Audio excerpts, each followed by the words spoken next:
Moving can be a stressful process. I know I have done it multiple times. And here is a simple guide to help you get ready for your big move.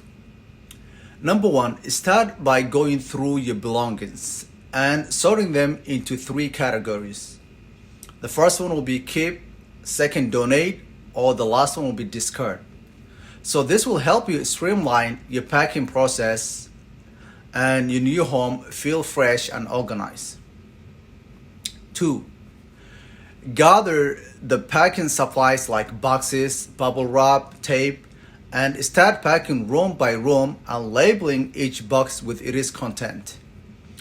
And remember to pack essential items separately for easy access on a moving day. 3. So create a moving timeline and schedule necessary services like notifying utilities and forwarding your mail.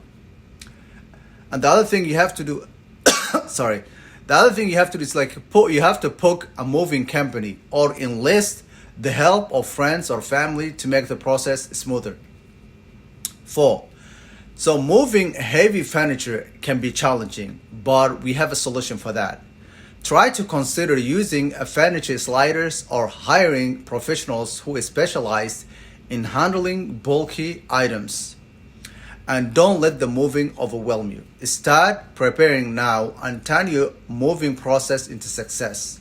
And if you want to buy or sell or invest in real estate, reach out to me. And also, if you want to learn how to analyze properties and buy your first rental, give me a follow and join my other TikTok named Real Estate King 612 from Monday to Friday at 8 p.m. Central Time. Thank you for watching. See you next time.